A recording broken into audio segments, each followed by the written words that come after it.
शादी के बाद क्या बेटियां पराई हो जाती हैं? पति 2 दिन के लिए ऑफिस के काम से दूसरे शहर जा रहा था, तो पत्नी से बोला कि चलो, तुम्हें तुम्हारे मायके छोड़ देता हूँ। अकेले यहाँ घर में रहकर क्या करोगी? और तुम बहुत डरपोक भी हो। वह खुशी खुशी तैयार हो गई। मायके के घर का दरवाजा खुला था। माँ और बाबा बाहर बालकनी में बैठे खाना खा रहे थे, अचार और चटनी के साथ। हालचाल पूछने के बाद उसने अपने बाबा से कहा, आप तो कभी अचार और चटनी के साथ रोटी नहीं खाते, तो आज क्यों? बाबा ने कहा, बेटा जी, कभी कभी खा लेनी चाहिए, इसका भी अपना अलग ही मजा है। उसने अपने पिता की आंखों में लाचारी देख ली थी।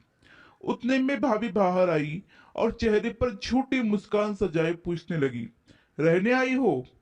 उसने खुश होते हुए कहा, भाभी, मेरे पति 2 दिन के लिए दूसरे शहर गए हैं, तो मुझे यहाँ छोड़ गए।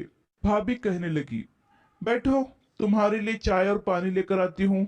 वह भी अपने माता पिता के खाए हुए बर्तन समेटने लगी और कहने लगी कि मैं भी भाभी की मदद कर देती हूँ और साथ ही भैया से भी मिल लूंगी। यह कहते हुए वो अंदर चली गई। बर्तन किचन में रख कर वो भाई के कमरे की ओर चल पड़ी, तो उसे भाई और भाभी की बातों की आवाज सुनाई दी। भाभी भैया से कह रही थी, तुम्हारी बहनें बिया कर तो गई हैं, लेकिन अम्मा बाबा की चौखट न छोड़ी अभी तक। जिसका भी दिल करता है मुंह उठाकर बच्चों समेत चली आती हैं। तो भैया गुस्से से कहने लगे, तेरा क्या खाती है? यहाँ नहीं आएगी तो कहाँ जाएगी? तो भाभी ने भी दन दनाते हुए कहा, बस, अब मुझसे नहीं होती तुम्हारे खानदान वालों की सेवा। तुम्हारे माँ बाप को संभालती हूँ, उन्हें खाना देती हूँ, यही एहसान समझो। भैया और भाभी की बातें सुनकर वह सन्न रह गई। उसकी आवाज तो उसके मुंह में ही दबकर रह गई और वह उल्टे पांव वापस होने लगी। थोड़ी देर बाद फोन पर झूठ मूठ की बात करते हुए बाहर निकली। अच्छा माँ जी, आप लोग आए हैं गांव से?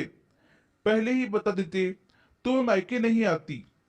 अच्छा, आप परेशान ना हो, ऐसा करे, आप तब तक वहां पड़ोस के घर में बैठे, मैं अभी आती हूँ। माँ बाबा ने देखा तो आश्चर्यचकित होकर पूछने लगे, बेटा क्या हुआ? अभी आई थी और अभी जा रही हो? कहने लगी, नहीं माँ बाबा, मेरी सासू माँ और ससुर जी आए हैं, उन्हें ऐसे कैसे छोड़ दूं? अभी जाती हूँ, फिर कभी आ जाऊंगी। आप दोनों अपना ख्याल रखिएगा।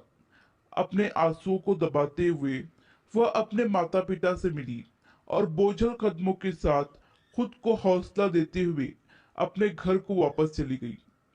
उसे रात को खाने में नमक ज्यादा लग रहा था, जबकि वह नमक उसके गले से उतरते हुए आंसुओं का था।